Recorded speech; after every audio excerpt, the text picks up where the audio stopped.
Understanding the Potential of IT3, or FR1004, is one of the mandatory units in the Digital Applications at SCQF Level 6 framework. If I go over the unit outline, this unit is designed to allow IT users to develop their understanding of the impact of IT on business, society and individual. It has a particular emphasis on exploring the potential of new and emerging technologies.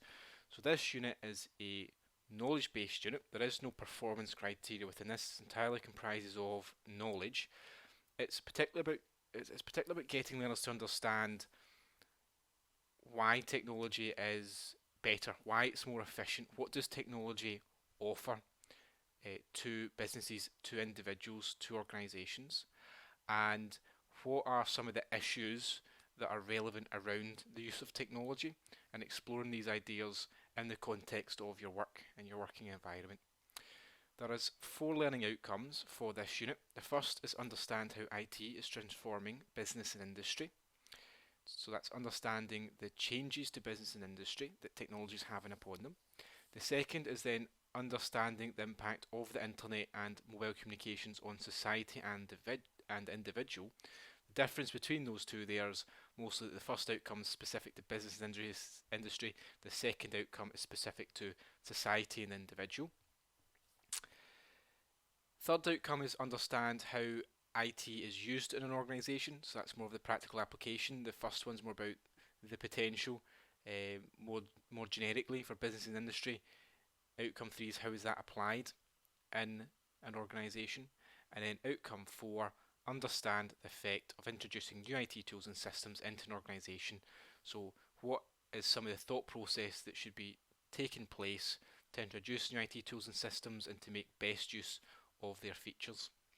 This unit is at SCQF level 6 and there's 8 credit values, which means this is quite a large unit. It should take approximately 80 learning hours to complete.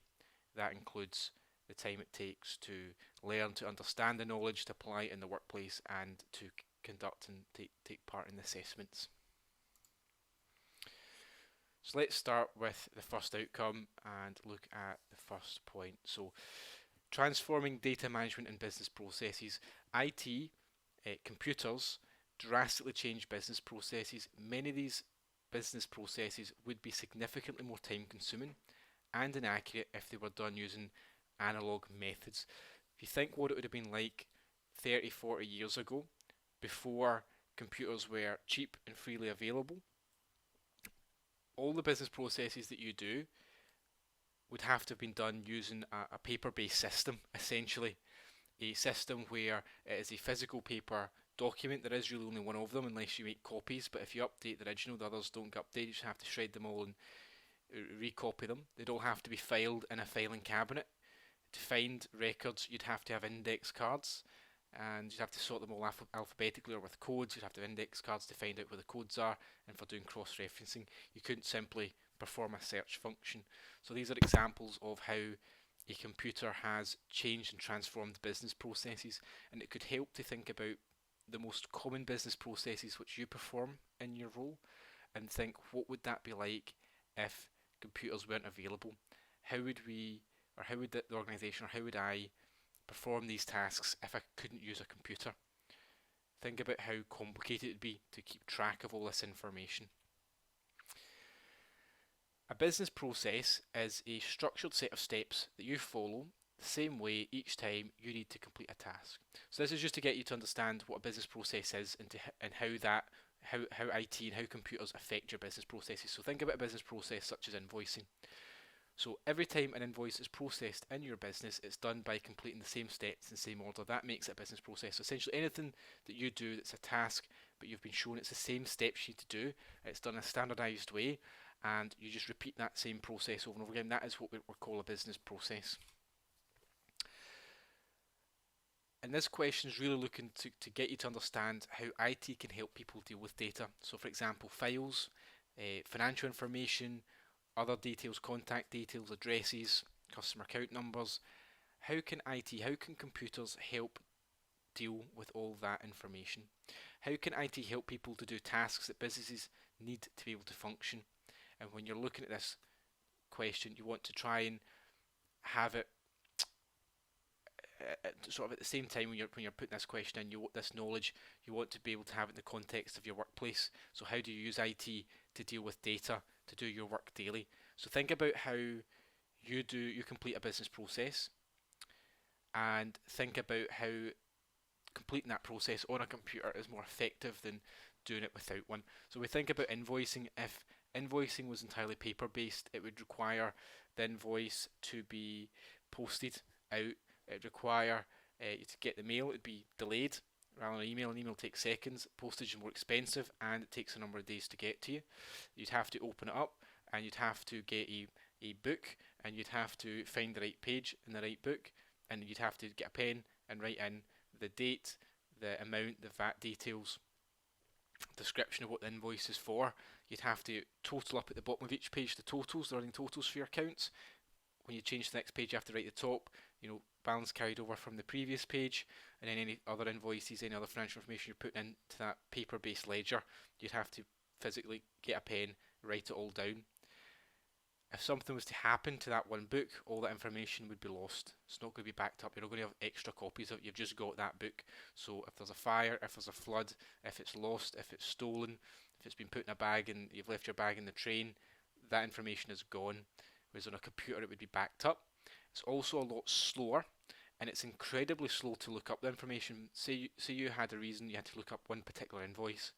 It would take you a very, very long time to find the exact location within a stack of books to find that particular record, and it's also going to be less accurate.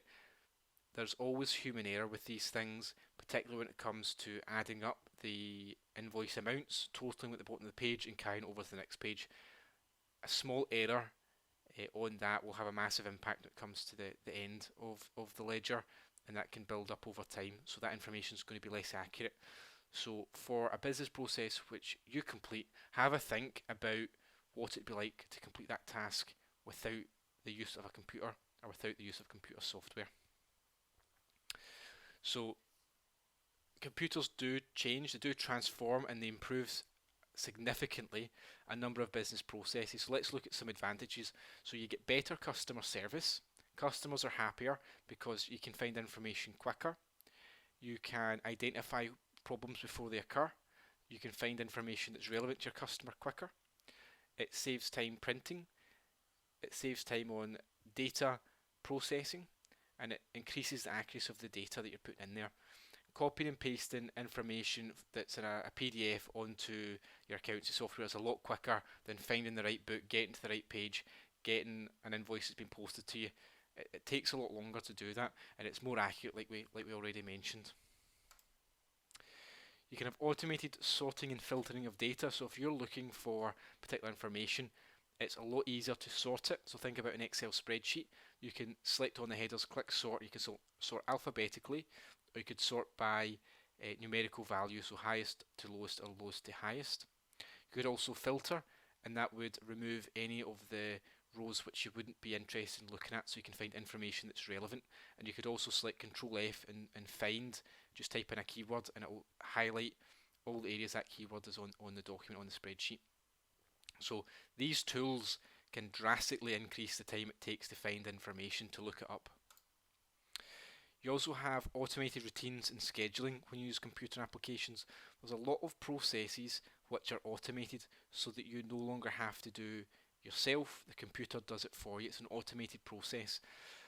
If we stick with the finance example, think about bank reconciliations. A lot of accountancy software can link to your business bank account, and instead of manually having to reconcile invoices and records on your accountancy software with actual bank transfers, the software can automatically access your bank data and reconcile it for you without a lot of human input.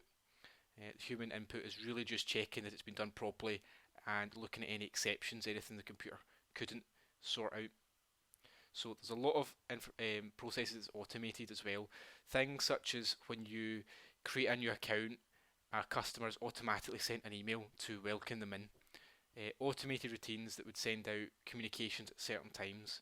These are examples of computer automating admin tasks to make it quicker and easier. And I'm sure there'll be a few examples you can think of from your workplace. There's also consistency, so there's greater consistency with templates, processing, and the management of data. So with templates, you're consistent. You've got the same heading, same font, same color. For each form or document, it's easy to send out to a large group of employees so that they can then use that with their processes or their customers that they're using that template with. The way that data is processed can all be standardized as well. The location where it's saved on the computer, so it can easily be looked up. And the management of data, so that's to do with where data and information and files are saved on the computer. Is it on a shared drive where everyone can access? Or is it a shared drive that only certain people can access? Is it secure? Is it backed up? So that's all automated and it's all consistent.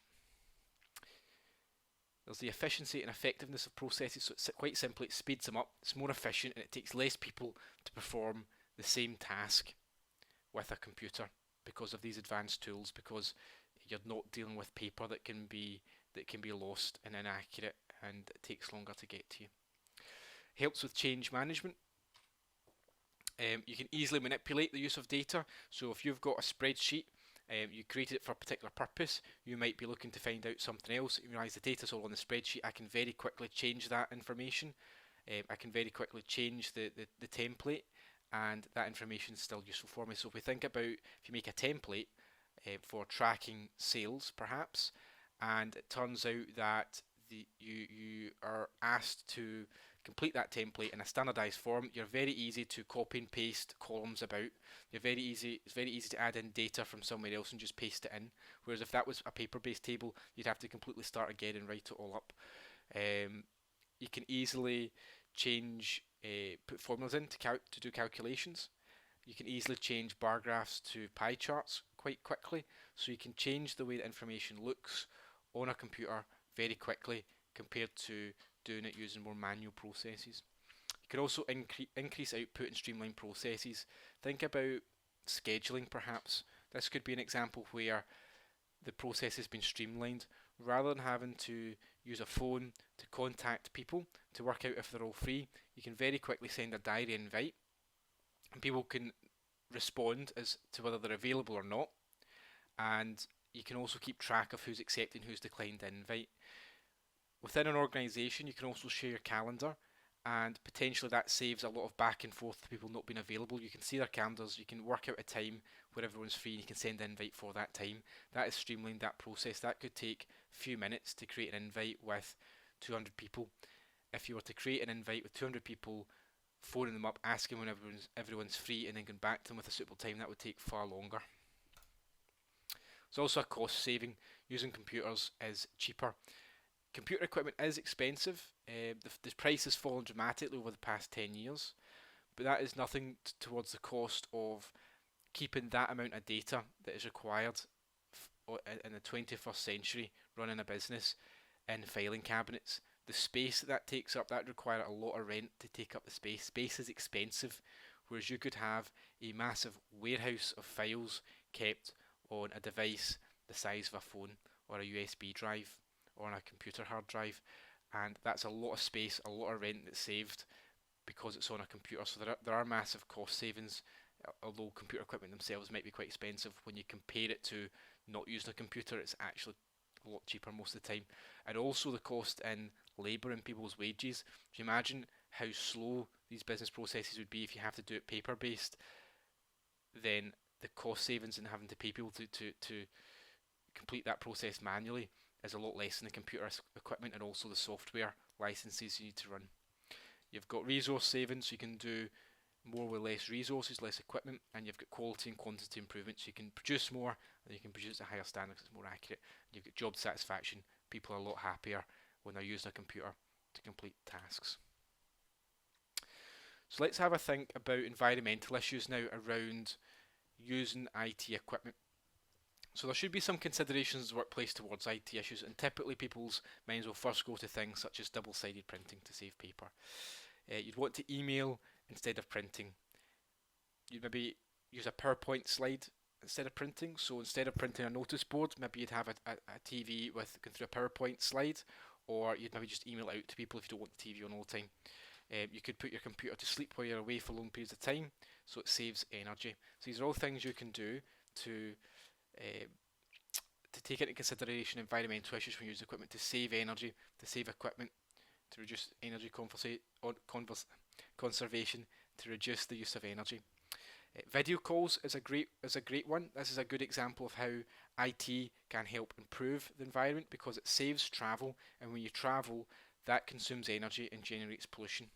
So if you're not having to go in your car and drive an hour to go to a meeting, you can do a video call. That's going to save a lot of pollution, which is better for the environment. Same with remote sessions or screen share. You don't have to physically be there. Maybe you could have done the meeting if it was just verbal, you could have done it over the phone, but if you had documents, you'd have to physically go to that meeting, travel there. Now with remote session or screen share, we can share your screen, the documents can be sent over, and you can share your screen so that person can see. So that would reduce the need to go out and do these meetings face to face. Also reduces waste using a computer because you're not having to make multiple copies. Everything's not paper based, it's on the computer itself, so you don't have to use as much paper. And you've got recycling, so when you do print, you can recycle the printing that you've done once it's been used, so that it can then be reused, returned into paper, clean paper that can be printed again. And you can also refurbish used equipment. So whenever equipment has come to the end of its life cycle, its useful life cycle, it can be recycled. The components can be broken apart, and it can go on to further uses in the manufacturing process. So those are some good examples of how the use of IT can help improve the environment, and I think that's where everyone's minds go to straight away. But it's also worth thinking about, what if computers are the problem? What if they cause environmental issues themselves? So in previous decades, rapid advances in technology has resulted in many of these machines becoming obsolete quite quickly. So this is planned obsolescence. This is when obsolescence is planned into the design of certain IT equipment. So there's a few examples of this, but we can think about the changing of ports on a computer or on a phone. So if a phone company has a charger port, and then they decide to change the charger port, that then requires any bit of equipment such as a charging dock, speakers, any device that might be plugged into the phone through that port. They'd have to upgrade them. They'd have to get rid of the old ones because the port doesn't fit, or they'd have to buy an adapter. So that's an example of planned obsolescence. The headphone jack as well, changing the headphone jack on phones, that's an example of planned obsolescence, because it would require, if you got the new phone with a different jack, you'd have to either buy an adapter or replace your headphones. That makes those headphones obsolete. And the other side of it is software. So a lot of times software can be slowed down, and that would get people to think about, oh, it's getting old, this device, I better go and get the newest, quickest one, because it's frustrating because it's slow. And so that's sort of looking at Apple devices and things that Apple have done in the past. If we look at Samsung, when it comes to software updates, because that's on the Android system, it's only supported for about 2 or 3 years. Depends on the Android phone manufacturers, but generally speaking, 2 or 3 years after the phone's been produced is when those organisations stop supporting software updates. And when that happens, for business purposes, you've got to have these security updates regularly to keep the information on these devices secure. The cost of losing information is far greater than the cost of replacing the device with a new device. So if they don't support them with security updates beyond 2 years, then organisations will have to go and buy the newest device. And that's an example of planned obsolescence, where the software hasn't been kept up to date, and there's actually nothing wrong with the hardware itself, it's more the software, and that's planned obsolescence. Non-removable batteries. So before, if the battery was a component, typically a component that wears out over time, batteries store less charge, and if you can't remove them, then typically the effort to go and replace them can make it be worse than actually having to buy a new device. It could be much cheaper, better to just buy the new device. And no security updates after 3 years, mentioned that. Financial contracts incentivizing replacement upon renewal. So financing options for IT equipment, and then when the period for that financing is up, there is incentives to replace a device, so you're constantly on a financial contract to pay it up. And unlike paper, which is sustainable and biodegradable, computers are made of plastic, and plastic is a byproduct of fossil fuels, which there's a finite supply of. So that means finite means it can run out. It's not infinite, it's finite. It can run out. It's also very damaging to the environment when fossil fuels are refined into plastics. Plastics don't biodegrade. If you leave something plastic in the ground in 500 years, that plastic item's still going to be there, whereas the paper would have degraded, it would have rotted away, and it's gone, whereas the plastic's still going to be there. Also, electric circuitry within a computer is made from rare earth minerals, which can only be found in China, South America, Africa, and there's concerns about working conditions and who's profiting from these operations. So, this is just to illustrate that there are issues around the use of IT. There are issues with the rise of technology and equipment and what we can do around recycling them. It's not as quite as straightforward as quite simply saving paper and double-sided printing. There's other concerns that should be taken seriously. I think that the biggest one that we've covered there is what to do with a computer once its life cycle is ended. And we find with technology, because of such advances in the amount of processing power that computers can do, the amount of memory that they can have, that after a few years they are essentially obsolete due to the advances in technology. The last point there is computers use electricity, and electricity in the UK largely comes from coal or gas. So we've got 45%, there's a statistic, of electricity comes from coal or gas electricity stations, power plants. So what's the solution? So there's things we can do. There's a move towards renewables. The UK energy supply is increasingly becoming powered by renewable energy. As you can see there, from 2011 to 2018, there's been a massive increase where now a third of electricity comes from renewables, and that will continue on. So the electricity issue doesn't become a problem. And the other major concern is about what to do with equipment once it's done. You've got the Waste, Electrical and Electronic Equipment Directive. So this is a EU directive which sets collection, recycling and recovery targets for all types of electrical goods, and it restricts European manufacturers as to the material content of new electronic equipment placed on the market. It also sets out different types of categories of electrical equipment, and it creates responsibilities on the manufacturers to have plans or process in place to recycle that equipment after its use. So it makes the manufacturer still responsible for the recycling that product once it's been sold, so it can be sent back to them. That's why a lot of time with printer cartridges, you'll see that the manufacturers, you can return the used cartridge in the box. Usually the postage is paid for by the manufacturer that supplied you with the new cartridge, and that's in an effort to recycle so that it's not wasted. 10 categories are there, so you get large household appliances, small household appliances, IT, telecommunications, consumer equipment, light and electrical and electronic goods, toys, leisure and sporting equipment, medical devices, monitoring and control instruments, and automatic dispensers. So there's a lot of different categories that's covered by that, and you can have a look, you can do a bit of research into this if you want to include it as part of your evidence, but the gist of it is that there is regulations about manufacturers being responsible for their equipment after it's been sold at the end of its life cycle. So let's move on now to looking at digital and collaborative technologies. So this is now looking more at the software and the changes that has on businesses and on individuals. So what is a digital and collaborative technology? So digital technology is any software that can be used on a computer essentially, and collaborative technologies is a very specific type of software that can be used. You've probably heard of a lot of this before, but a definition I'd give is that a collaborative technology is any technology, any computer application, any bit of software which you can use to work with someone as if you're in the same office as them, but they might be somewhere else. They could be working from home, they could be in a different office, they could be at the other side of the world. But using the software, using any bit of software that allows you to work with them as if they were in the room with you, that would be a collaborative technology. It allows people to collaborate, it allows people to work together. So let's look at some popular examples of software which would be considered collaborative. Microsoft Teams is the first one there.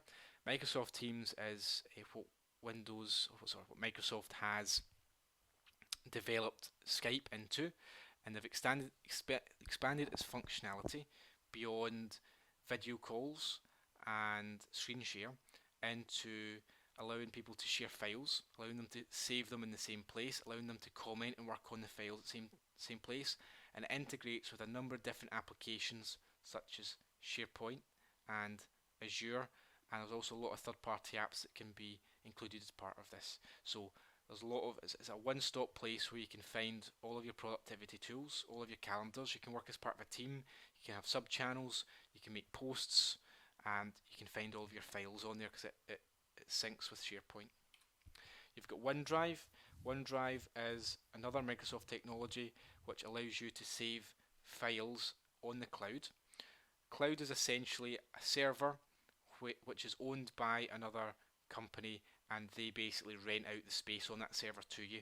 And usually it's a lot cheaper because you only buy what you need. You don't need to buy all the server equipment. You just buy the space that you need, and you don't need to worry about having it all up to date and any security issues because the supplier, so in this case Microsoft, deals with all that for you. And it's mostly OneDrive is used for personal stuff. So if you have a Hotmail or an Outlook account, you'll get a free certain amount, so many gigabytes of storage on there, which you can store your files, and it allows you to access those files anywhere. So that's a benefit than just saving it on your desktop. If you save it on OneDrive, you could go into your phone, you could log into another computer, and you get access to those files, and they're secure because you've got your login.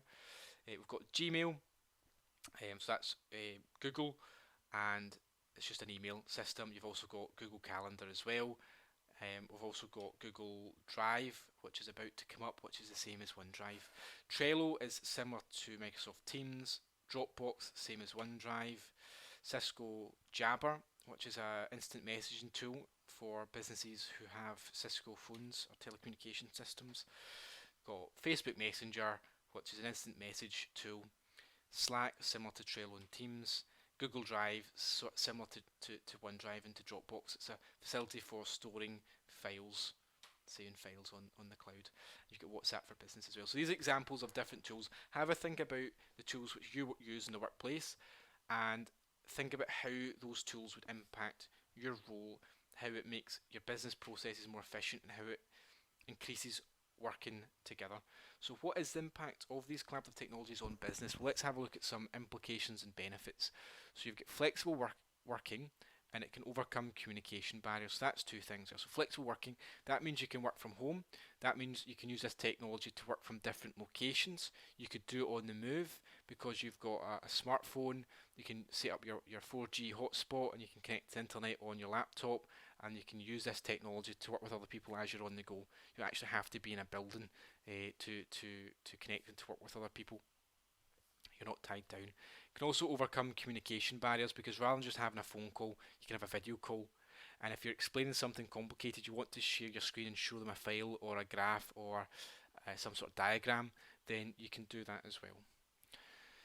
Also allows you to work on complex tasks across different locations. You could have a call with people in 5 different locations, different countries around the world, discussing and trying to come up with a solution to a complex task, and you could have it on any of these technologies, which allows a video call. You can share the screen, you can get up a digital whiteboard, and you can start penning out ideas and doing a brainstorming session. Before, that was very difficult to do. One person had to get a pen and paper and jot everyone's ideas down. Now you can use this technology to work together. Extreme weather, it means the need to work from home. So the idea behind that is if there's really bad weather, really bad snow, then it's not safe to travel into the workplace. So extreme weather such as snow or floods or anything like that, then you have to work from home. But that doesn't necessarily mean the organisation needs to miss out on a day's worth of productivity, because you can issue your staff with laptops, they can connect to the VPN, the virtual private network, from home, they can get access to all their work systems, and they can use the collaborative technologies to work together. You don't have to have a meeting in a meeting room. You can have a Teams meeting, or you can have a Skype call or a Zoom call, whatever technology you're using. There's a cost benefit, so using this technology is incredibly cheap. It's a lot cheaper than travelling to a location. The organisation having to pay for mileage, having to pay car allowances, train tickets, airfares, that sort of thing, and you can communicate instantly worldwide. So, even if you think about how much it costs to use your landline to call abroad, that doesn't exist anymore. If you're on one of these technologies, it really doesn't cost a lot to have a call with someone abroad, and you can do it as a video call and you can share your files at the same time. Mobile devices mean that you can access applications on the move, so you're not geographically stuck into the one location or even into a building. You could be doing it anywhere, you could be on site and you can access all the files that you acquire. It's secure. So your communication is encrypted, the files are encrypted, and it's all backed up. So if you're saving a file on OneDrive, on SharePoint, on Teams, on Google Drive, Dropbox, whatever it is you're using, it's secure because that information on there is encrypted. You need a password to access it.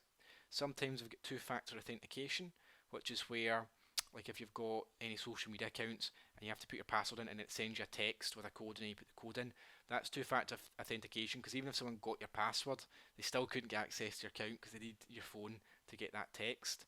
So it's very, very secure, and it's also backed up. So if the equipment that document is saved on breaks, there's a backup of it, and you don't have to worry about any of that because the provider takes care of it all. It's very easy to use, very simple. You've got access and availability, you can access it from anywhere.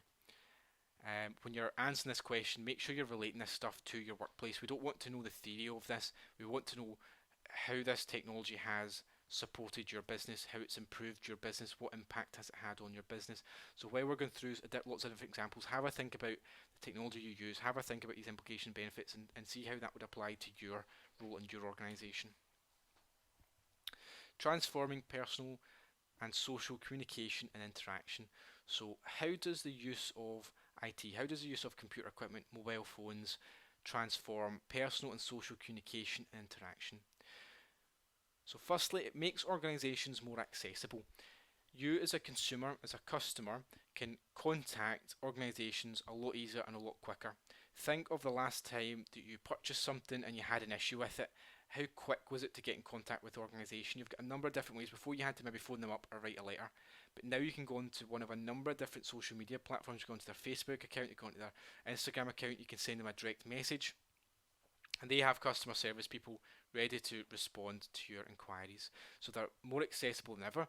You could even put a post on their Facebook page. Organisations don't like to see any negative comments on there, so if there is something that's negative, they're quite prompt in commenting how apologetic they are and what they're going to do to solve it.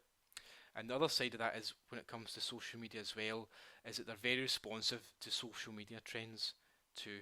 So if they provide a bad service and it affects a lot of customers are going to go online, they're going to tweet, they're going to create Facebook posts criticising the company, and that company is going to take that on board and respond to that a lot quicker than before, when you could only really write a letter. You couldn't get that information out there quick enough to a wide enough audience. It increases equality. Very easy for anyone to create a Facebook page or a Twitter account or whatever other social media account you want to create. So technology is quite cheap now. Even back to days of dial-up broadband, you now, for not a lot of money each month, can get access to unlimited broadband. The 4G or internet packages for phones are becoming very cheap as well for a large amount of data, and so everyone has now got access to the internet, and it's very easy for them to take these benefits of using these social media platforms to their advantage. Direct communication as well, so you can have direct communication with the organisation, direct communication with anyone who is using that software or have social media accounts. So you've got direct communication. It's the same for businesses having direct communication with clients as well, or to customers, and that allows you to avoid traditional communication routes. If we look at Donald Trump and his presidency, if we make a point on this, something that was commented on a lot was that he could get his message out very quickly to a wide number of his followers, of his fans, of his supporters, or his voters, and he could do that without having to deal with traditional media, so with newspapers or with TV or radio stations. So you've got that direct communication. You can avoid the traditional communication routes. Before, it might have been argued that certain messages would be blocked because certain media organisations have certain biases, but now that communication can get straight out to his followers, so you don't have to deal with any of that. It's benefits for businesses as well, and that they can save money on marketing. They don't have to pay for big marketing campaigns. It's quite straightforward to get a large number of followers, and then they'll see your messages directly as you put them out. And for individuals as well, you don't have to, when it comes to communicating, you can easily create Facebook groups to get people that are like-minded, to have some sort of communication directly with organisations. It's also cheaper. Once you pay the upfront costs, you can use it as much as you like. It's unlimited compared to the cost of expensive phone calls. Back when it was landlines, you had to pay per minute, or postage stamps and all these kind of things, or advertising campaigns. It's also a lot quicker, instantaneous, it's more personal, and there's a lot more options. So you've got a lot of different accounts. You've got Instagram, you've got Snapchat, you've got Facebook, TikTok, loads of different options for communicating. And that can be quite personal because you can video call, you can create voice messages, you can send pictures. There's lots of different things, lots of different multimedia that you can send. So what if collaborative technology is unproductive? So we've talked a bit about the benefits of it. I've talked about how it's quicker, it's more efficient, it's cheaper, it's more personal. But what if using this collaborative technology isn't actually as much as it's made out to be? What if it actually decreases productivity? And the point that's been made here is, if we have a look at some of these images, it's the idea that people get overwhelmed with notifications. You've probably found this yourself, where your phone buzzes and it's a notification and it's just nonsense. It's just something that's not relevant. It's probably something about an app that's just automated, that's just come out, and it's quite annoying seeing that. And if you're trying to produce some work of real value, where you really need to concentrate and focus on some work, and you keep getting these messages, these posts about, office hours that are good to know but not really urgent, not something to know right now while you're typing out something really important, then that can be very distracting, and it's difficult for people then to refocus on what it is they're thinking when they're getting all these notifications. Emails as well. Having emails come in constantly, the minute you get that notification, you have an urge to go and check it, and by the time you read it and you find out actually that's not something I need to know right now, it takes a while to focus on your task. There is perhaps some benefit on certain tasks, particularly for certain business processes, depending on your role in your industry, where it might be best to shut off some of this stuff, to get rid of the notifications, block out some time where you can really focus and get to grips, particularly with the more complicated aspects of your role. And the screen time there is just to illustrate the point, that without knowing, it's a great feature on Apple devices, where you can see how much time your screen's on over a week. And we can see here, person, friends who I got to screenshot this for me, was on TikTok for, I think that's almost 17 hours.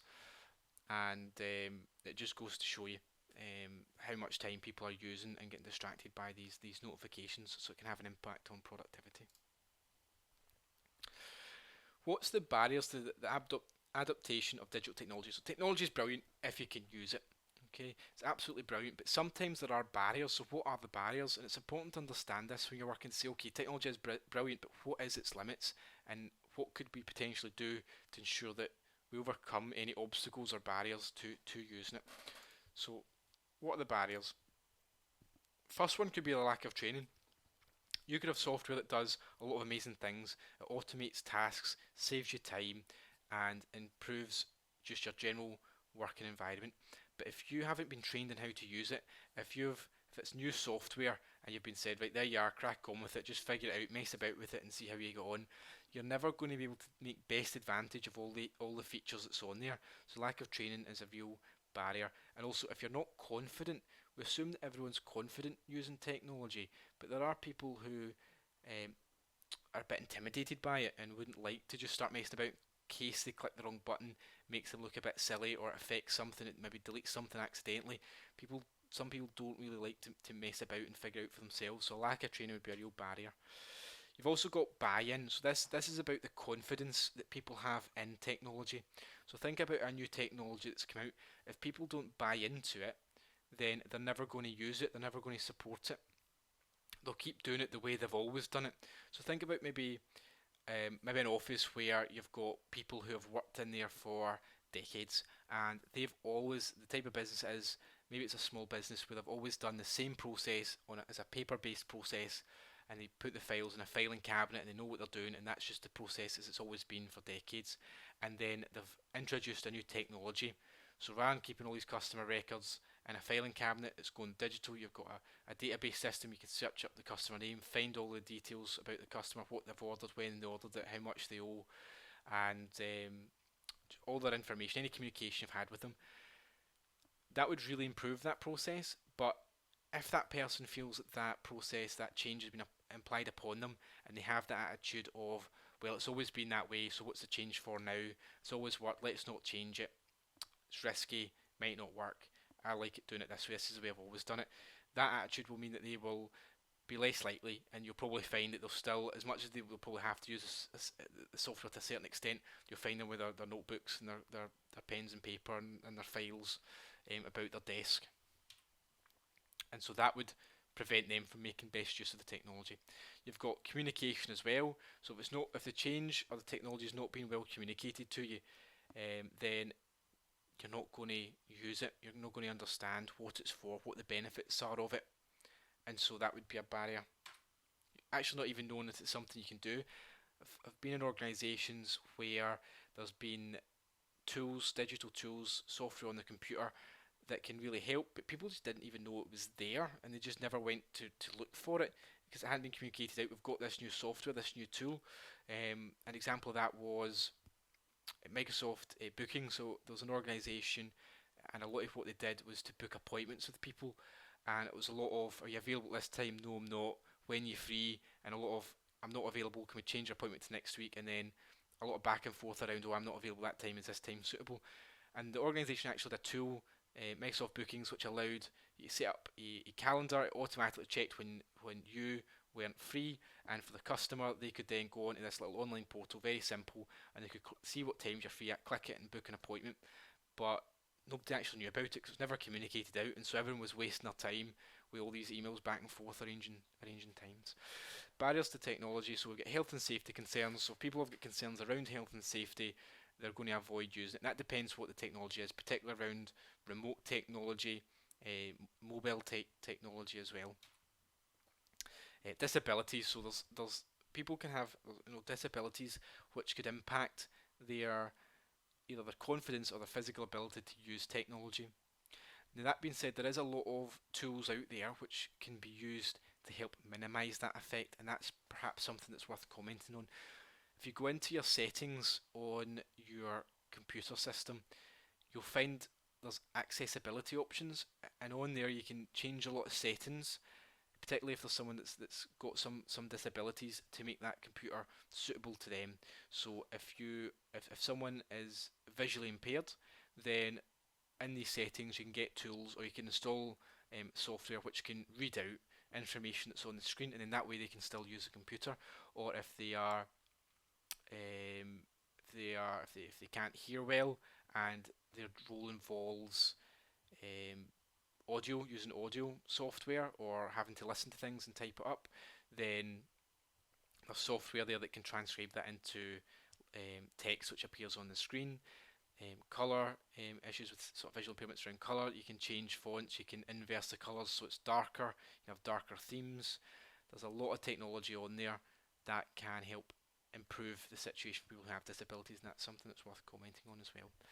And there's also a cost, so if the equipment is too expensive, the organisation is never going to implement it, and so cost can be a massive barrier. Costs are falling, but certain computer, particularly the software, is very expensive, can be very expensive, and that could also be a barrier to adapting to an organisation, adapting technology. So think about if an organisation was going to implement some new technology, what would prevent it from happening? Think about the software that you use. Has there been any new software that's been put out there? Has there been any issues around using it, or even software that's been used for a long time? Has there been any changes or updates, or new people coming in? And what's been barriers? What's prevented them from making the best use of the software? Increasing accessibility to digital information. So for this one, think, what could you do to make information on your computer more accessible? So how is information more accessible on the computer? The very fact that information or files are on a computer makes them more accessible compared to if it was a bit of paper in a filing cabinet. That is because information can be accessed on multiple devices. Think about OneDrive or Google Drive. If you save a file on there, you can log into the app on your phone and you can access it on your phone. You could sign into the app on your tablet, you can access the files there. You could have another computer, you could have a desktop and a laptop, and you can access those files on both computers once you're logged in. So you can very quickly access these files across multiple devices. The information itself is also accessible.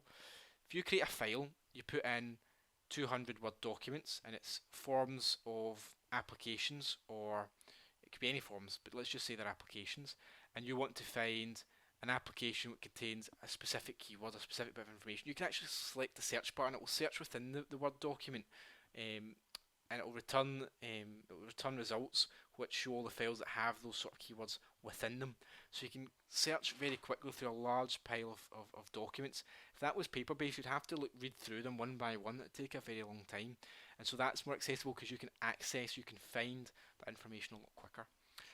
Information is also more portable. A large briefcase worth of documents can be stored on a mobile phone. Actually, a large warehouse full of paperwork could be stored on a phone, and if it's not stored on the phone, you can access it on the cloud, so it can be downloaded very quickly. So the internet's worth of information can be found or accessed using a tiny mobile phone that can fit in your pocket. So that makes the information more accessible as well. So there's key questions to think about when we're discussing accessibility to digital information. And one of the first considerations would be who has access to information. So what people, is it externally? Can people who aren't employees access information, or is it restricted employees? And if it is restricted employees, is it restricted to certain teams or certain individuals, or can anyone in the organisation access it?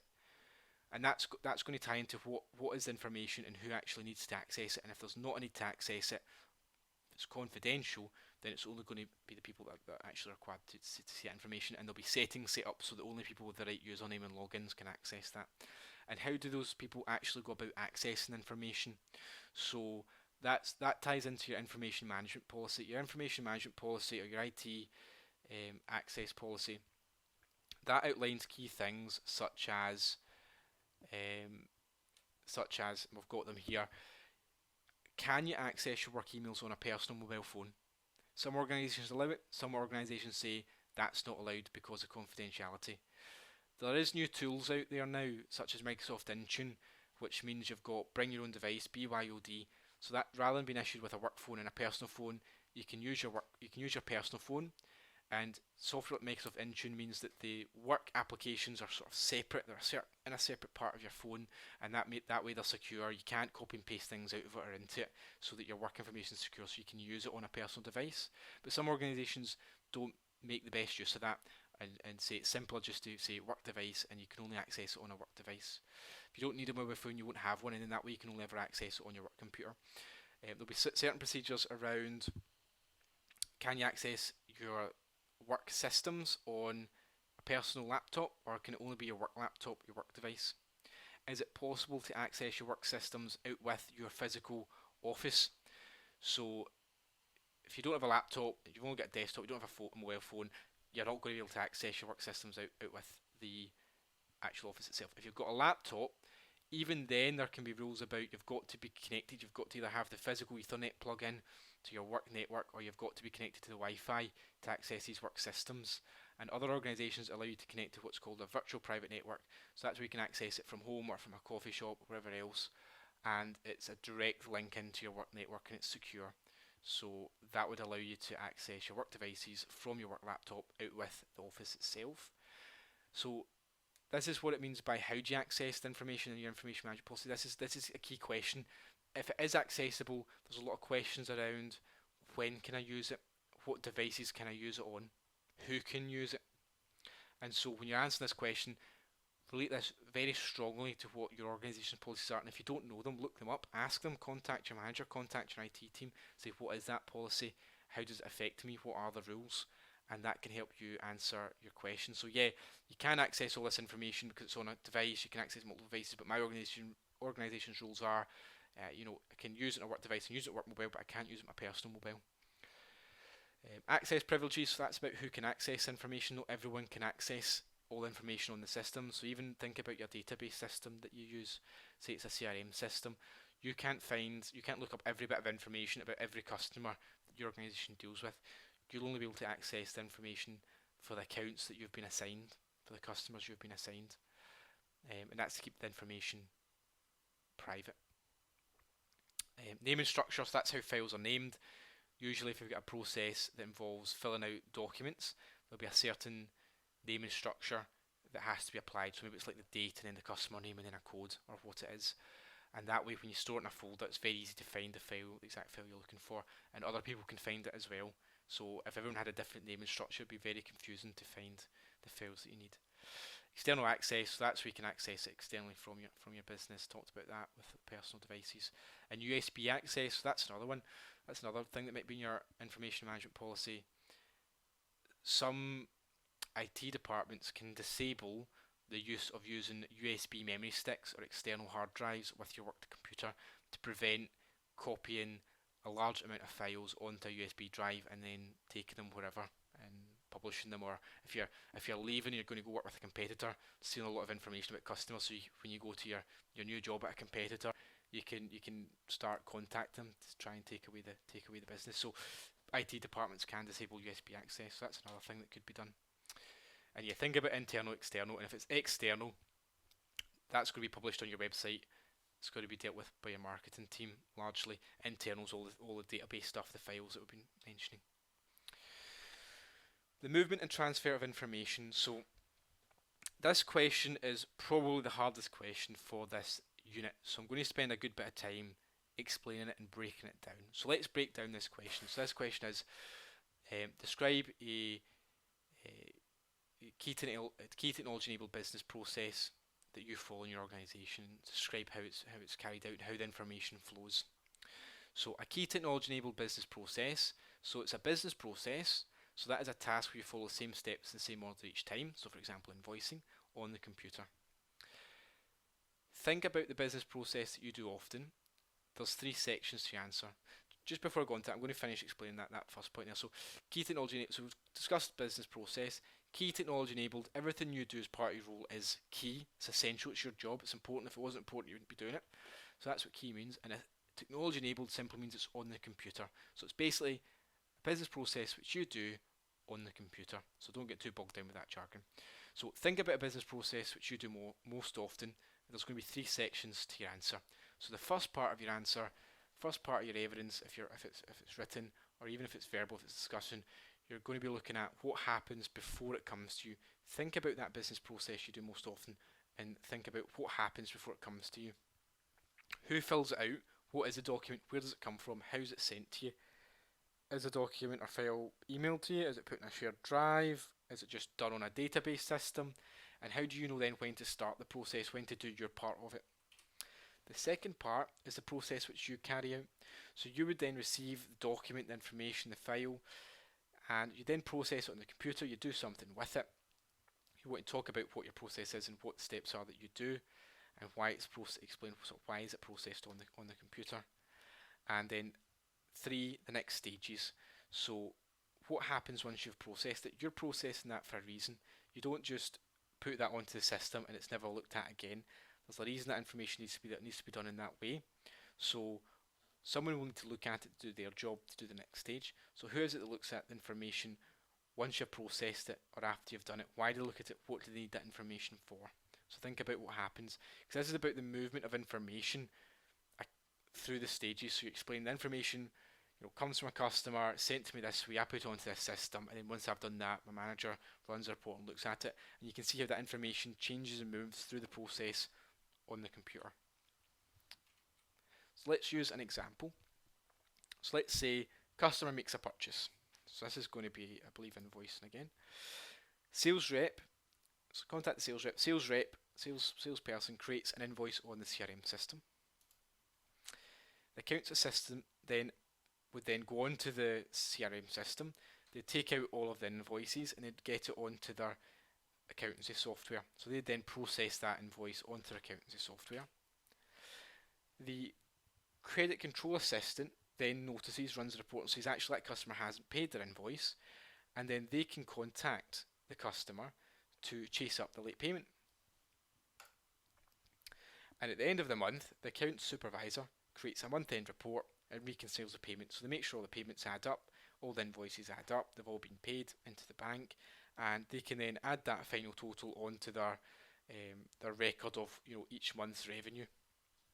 So that is different people. So it starts with the customer making a purchase, salesperson creates invoice on the CRM system, the account assistant sees it on the CRM system, puts it in the accounts software, credit control person runs the report and sees that there's a payment missing, and payments then processed, sorted by the credit control. At the end of the month, the account supervisor runs a report, and that invoice is part of the report. It's one of the many invoices that would be summarised and totaled up to see how many invoices have been raised that month. So when you're doing this, think about the process you do and explain all three parts to it. And you want to include both a written answer and a flowchart outlining the information. So this is asking you to illustrate the information flow, so it'd be best if you could include a flowchart to explain how that information goes along the process. To create a flowchart, if you're doing it on Word, you'd select Insert, Smart Art, then click on Processes, and then you click on Basic Processes. You'll see the very same option to create a flowchart as I did there. Don't just state the business process, you want to clearly explain the transfer of data. So in this example, it will be from CRMs, emails, spreadsheets, whatever you're doing. You want to clearly explain the transfer of data comes from an email request from the customer. Sales rep types up into an invoice that's been put on the CRM system. The accounts person looks at the CRM system and report, takes it, imports it as a PDF into the accountancy software. Credit control runs reports a spreadsheet. You're talking about how that information changes and goes across different software applications. So it goes from one software application to the next. And how does this information share between people and tools? How is it actually communicated or sent to the next person? Okay, so the next criteria on this unit is looking at the key components of the IT system. So I'm going to give you a bit of a rundown of the key components. The best way to do this is to visualize sitting at your desk, what's in front of you, and talking through the different bits of computer software that you use, the hardware, the software, and communication. When it says communication, that means network.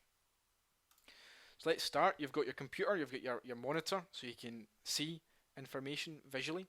You've got a desktop, or it can be a laptop. If it is a laptop, these two components obviously join together. Connected to your laptop or your desktop, you've got a mouse, you've got a keyboard, you could potentially have, you might not necessarily have all these things, a graphics tablet, speakers to hear things, projector to project on a large screen. So you've got these are typically called peripherals. These are things that are plugged into your computer. We then have a look at what's inside your computer. This is an image of a motherboard. A motherboard is the key part of a computer where everything else is connected inside it. So it's the key bit where everything's all kind of connected together. Think of it of like a extension cord. Everything's kind of plugged into the middle bit, and that's where it's all connected. You've got a power supply unit, so that takes the electricity that comes out of the plug and it transforms it so it can go into this motherboard and power the computer. You've got a graphics chip, which takes the signals and it generates it into images which can be displayed on your screen. Without that, it'd just be black and white numbers. You could potentially have, and this is actually, new computers really won't have this anymore, a disk drive where you can put in CDs or DVDs. And you've got RAM, random access memory, so that allows that increases your sort of computing speed because it can quickly access the memory on there. And then you've got your hard drive. So your hard drive is probably a component you're probably most aware of if you're unfamiliar with what these are. Your hard drive is basically, it's like a USB memory stick. It's like a big USB memory stick, and that's where all your files are saved to if it's saved on your computer. On your hard drive is saved your operating system. Two main ones is Windows or Mac OS, so it depends on what your computer's got. And then you require the operating system, which is saved on your hard drive. You require that to run various software applications. So for example, we've got there Salesforce, the CRM system, Sage accountancy software, you've got Adobe Acrobat Reader, and you've got Chrome, a web browser, so lots of different applications, but if you didn't have your operating system, you wouldn't be able to run any of these applications. And then we've got the Microsoft Office packages where Word, Excel, PowerPoint, database, and so on. So let's now look at communication. So connected into your motherboard via, usually it's an Ethernet cable, so that's usually a yellow cable. If you're at home, if you're looking at your home network, that's the cable that plugs into your internet router that allows you to get internet signals in a wired connection, so not your Wi-Fi in a wired connection. And in your workplace, that's connected to a server. A server is basically like, see your desktop there. It's basically your desktop turned on its side and stacked with a number of desktops on top of it.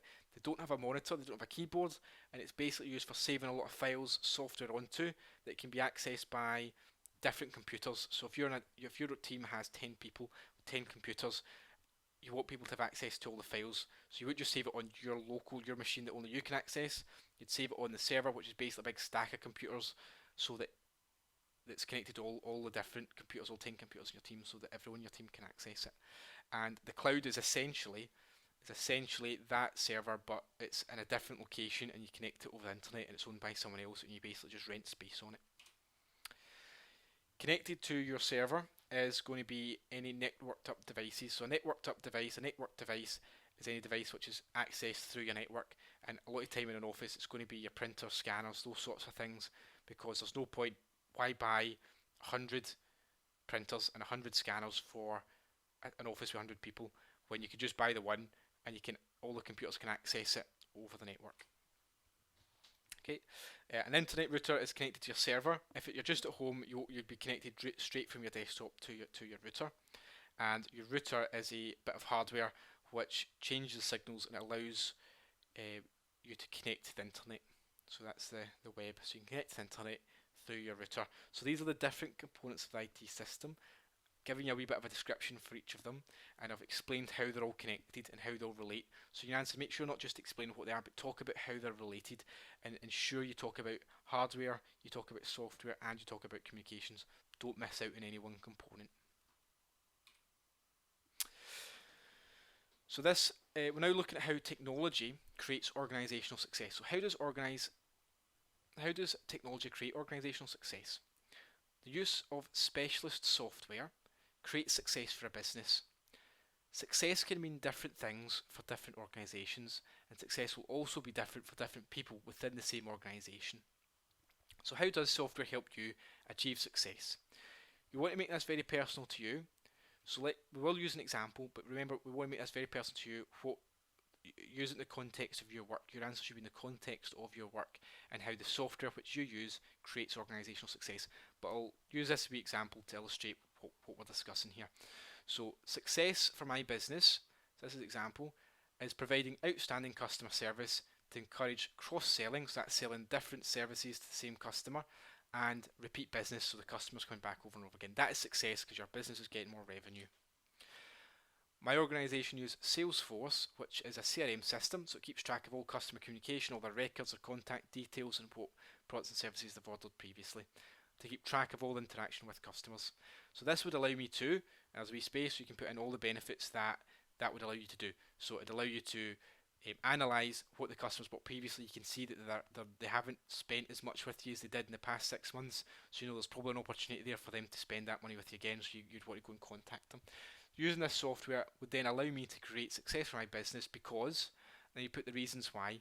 Because if you can analyse and see that a customer spend is down compared to last year, you know that they probably need that same spend. They still need that product, that service this year. So you know to go and contact them, and that means you're efficiently using your time as a salesperson to go and contact customers that's most likely to need it, because you want to be seeing each of your customers increase their spend with you year on year. And that ultimately brings in more money, which is meeting your success criteria.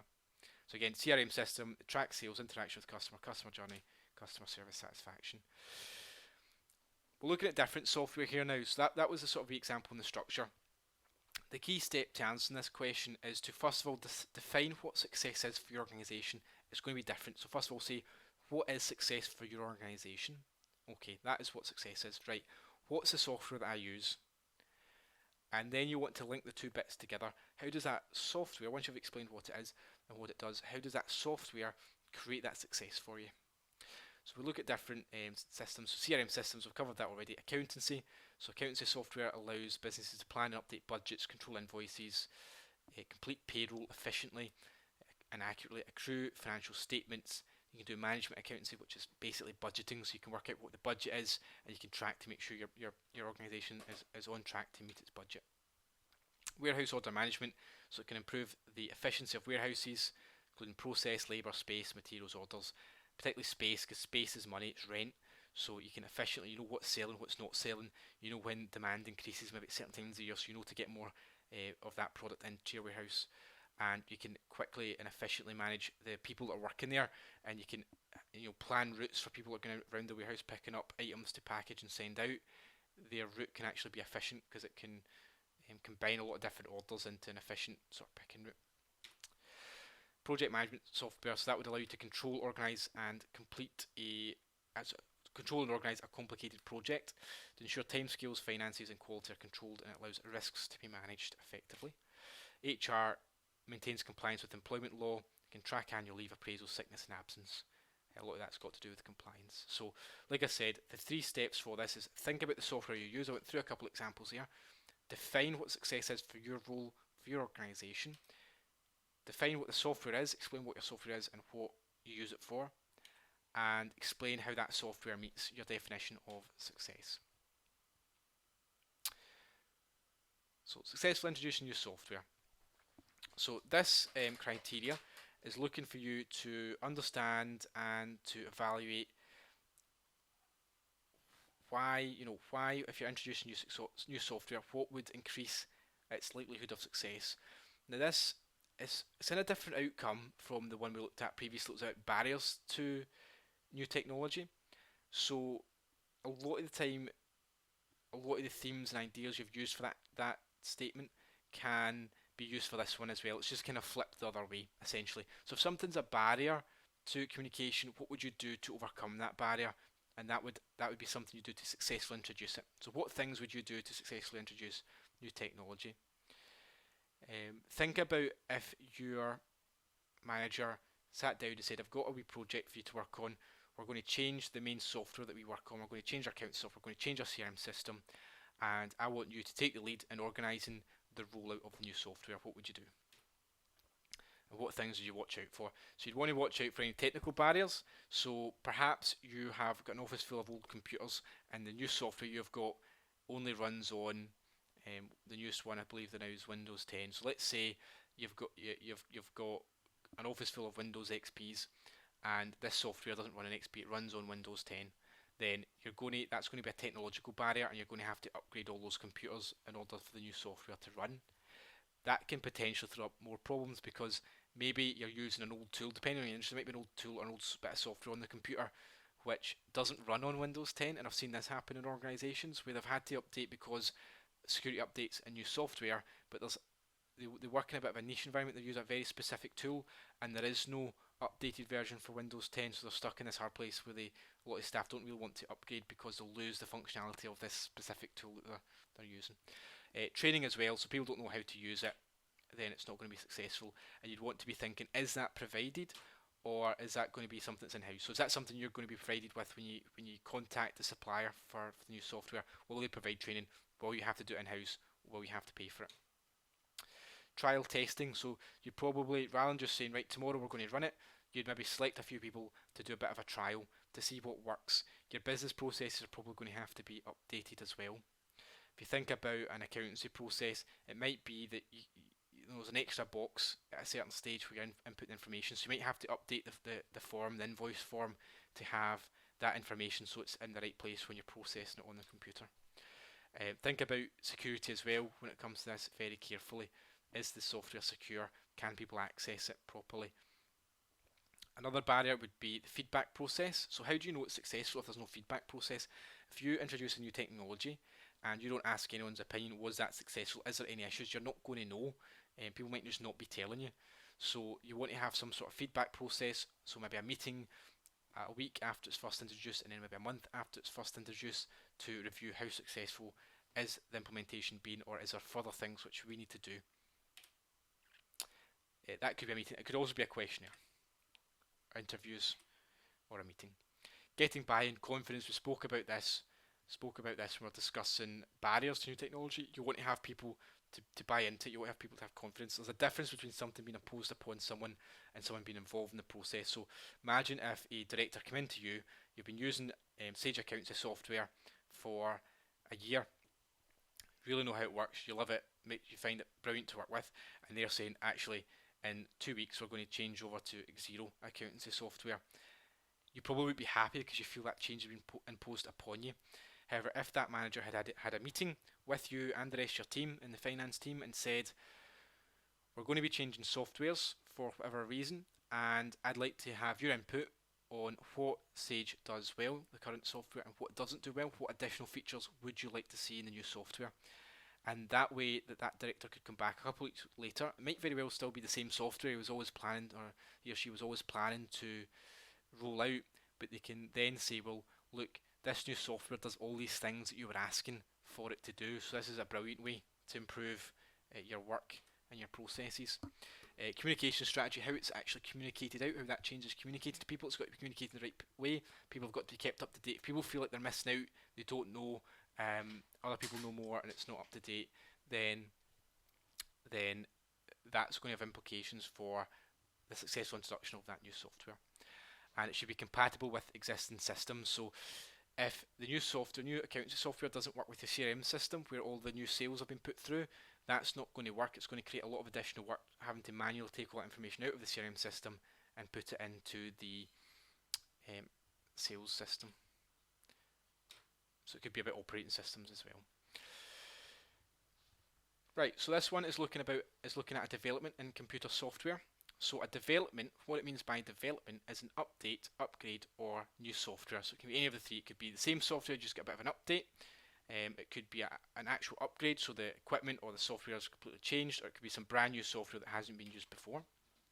And I'll use some examples. So for this one, again, make it related to your role. Think about a development, a change, an update, an upgrade, a new phone, a new tablet. Maybe you didn't have tablets before.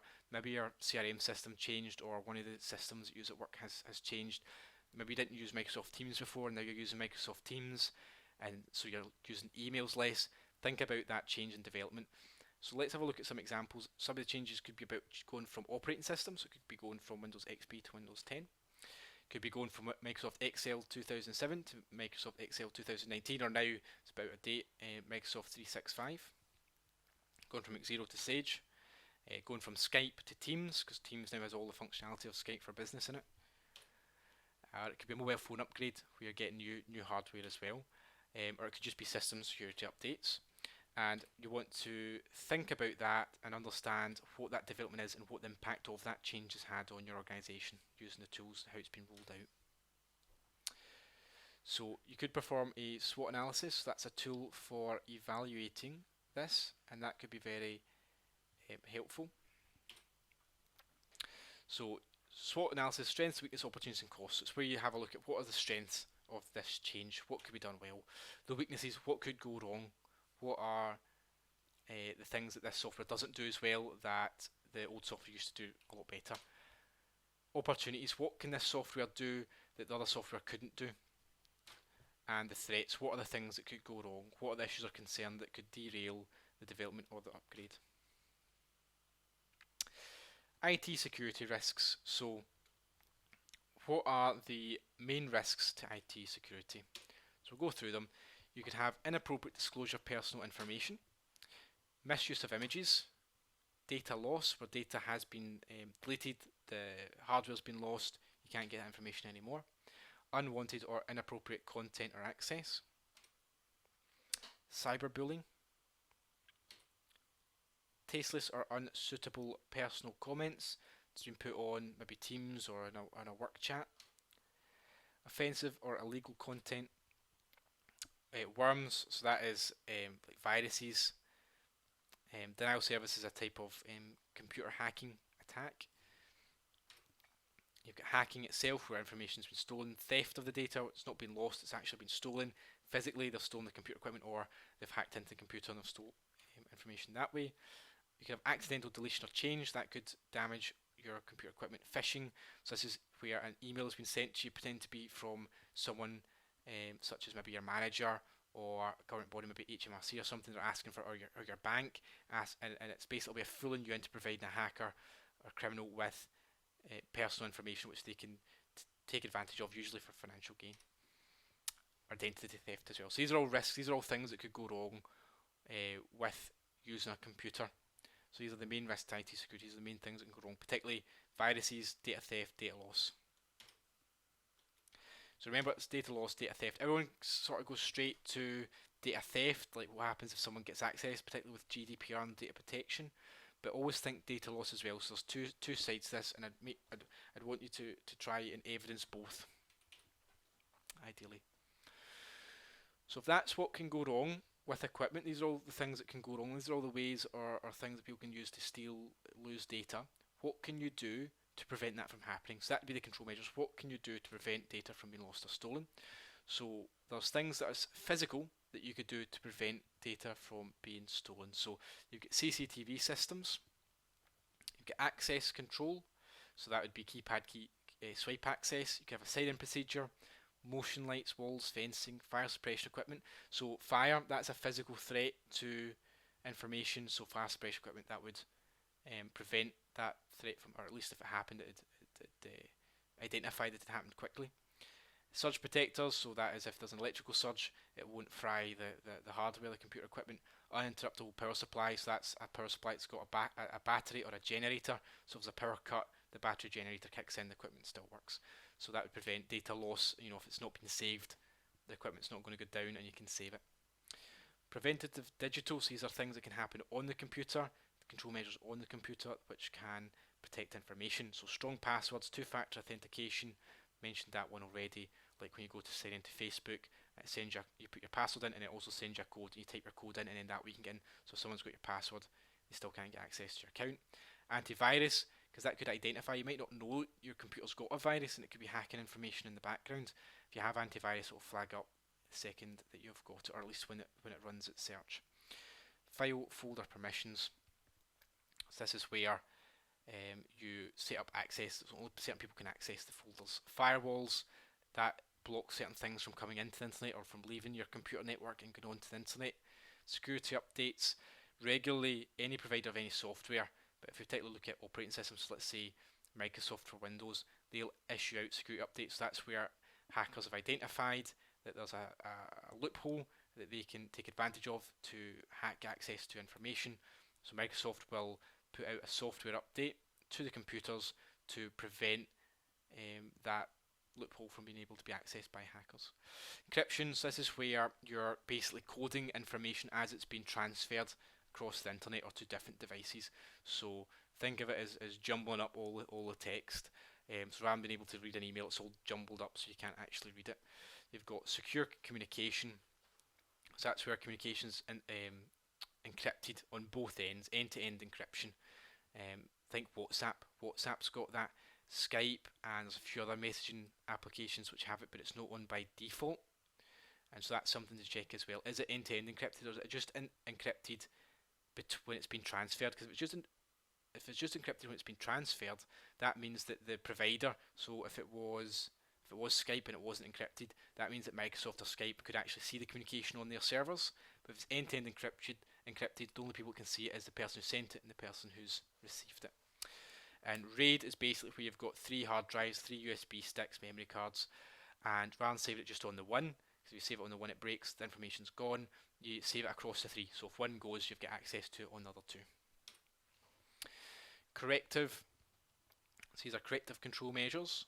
So backups sent, all these are just to do with backups. Most of the time you'll find that it's cloud based, so it's been saved to Google Drive, to SharePoint, OneDrive, so it's saved on the cloud.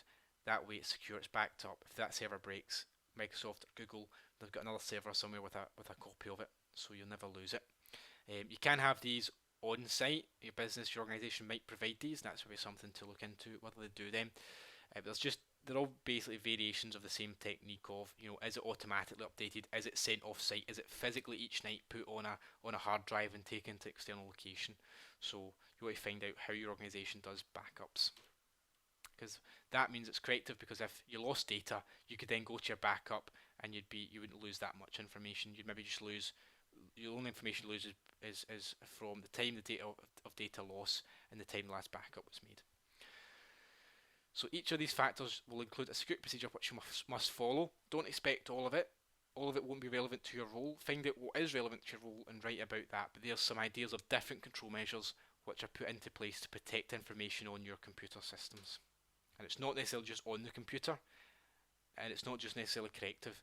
It can be physical things too. Explain each of the risks in the previous question, so the previous criteria, and you could talk about what measures. So you could link that together with the previous criteria, and you should both evaluate control measures to both personal and computer threats as well. So that's what it says in the criteria. Improving security. So what information security policies and procedures should your company follow to improve security? So this criteria explain how organizations are using innovative systems and software to help improve security. So this is just about